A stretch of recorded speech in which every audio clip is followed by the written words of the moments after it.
Hey there! Do you like Sacrum's awesome frills? Would you like to learn how to make your own for your dino mask? Well, then stay tuned and I'll show you exactly how. Obviously, the first thing you're going to need is your dino mask. This is just my mannequin mask that I use for examples and tutorials, so it's not a character or anything, it's just a mannequin. But once you have your mask, the next thing you're going to need are these. These are long wooden dowels. Now, the primary ones are very, very thin. I believe they're 1/8 of an inch, and then these ones here are 1/6 of an inch. The thicker ones are what will become the primary spot of your frill. But before we can go any further, we actually have to design our frills. Draw your template out however big you want it, and make sure that you note down all the different markings it's going to have.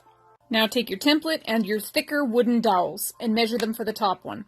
With your top one cut, you can then move into doing the exact same thing with the thinner rods. Wood this thin can usually be cut with a pair of scissors.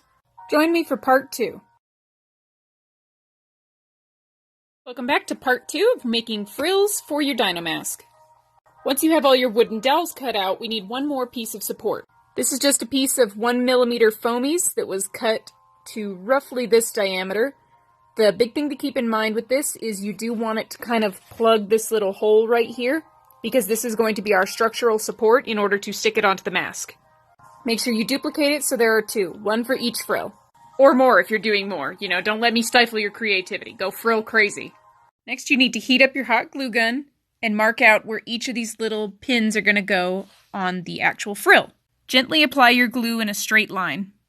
Once applied, take your dowel and just very lightly place it on and wait till it dries completely. Once it's fully dry, go ahead and repeat this with all your other frills. Once all your pieces are glued together, go ahead and repeat it with the second one. And then stay tuned for the next part. And welcome back to part 3 of making ear frills for your dino mask. In my time off camera, I went ahead and just made little cuts to make these more like frills in here, and that's just to help blend them out a little bit. You don't have to do that. It's completely and totally optional. Now we need to put the fabric on them. I recommend getting some kind of a pure cotton fabric that has no stretch. I found this really neat scale patterned one that has a sort of iridescent texture to it, so I think that this will work really well. Making sure the fabric is folded over with both good sides touching each other, go ahead and take either your main piece or your template and trace out the pattern around it. With your template pattern traced the way you want it, you can go ahead now and cut out the pieces. Once you have both pieces cut out, we're then ready to proceed. Make sure you do check the fit on both of your frills, just to be sure that they fit the way you want them to. If you need to make any modifications, do so now. At this point, we're ready to begin laying down the markings and colors on these frills, so go ahead and check out the next portion because there's a lot to talk about. Hello and welcome to part 4 of making frills for your dino mask ears. Now, up until this point, we have just basic white fabric, but if you want to make it all flashy and colorful with lots of markings, you can actually use acrylic paint in order to do it. Now, while I do recommend the Folk Art brand, the apple barrel ones do kind of work for this because they're much thinner, so you only need 1 or 2 coats. Just put a good amount of paint in there, mix it with just a smidge of water, and then slowly brush on whatever kind of markings that you want, keeping in mind to make them symmetrical as you work. Okay, so this is after about 2 coats. I took them outside and sprayed them with my matte Mod Podge. You can see the color has totally permeated the material, but it hasn't bled through too badly.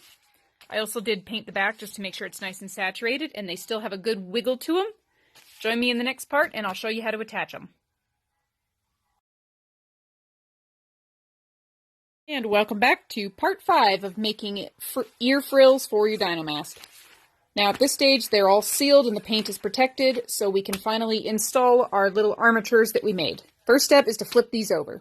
With them now flipped over, you're going to take your armature on the side that has all the little sticks glued to it, and this piece will then get glued face down only where the sticks are and only at this little joint right here. So it should kind of make this little impression as you go all the way down.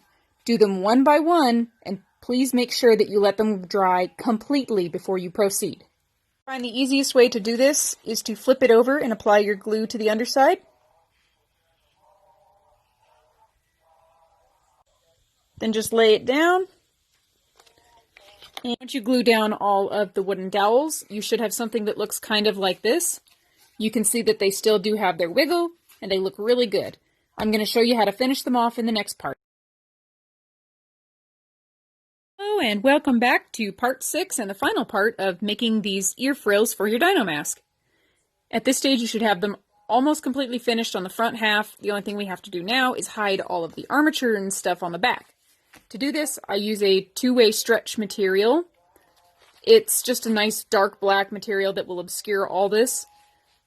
All you need to do is just apply glue along the inside layer now, taking mine to stay very close to the edge of the stick, and then stick it directly down to the fabric.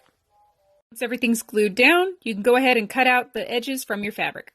Once the edges are all cut, all you then have to do is apply glue along the top piece and just fold over the excess and glue it down. If you want to add individual fingers to cover these pieces up, you can do so using felt. Once they're done, we're ready to install. You may need to make some cuts in order for it to fit the curvature of your jaw. Apply glue to this little piece here, slip it behind the mask. Once it's dry, you can hide the rest under the fur.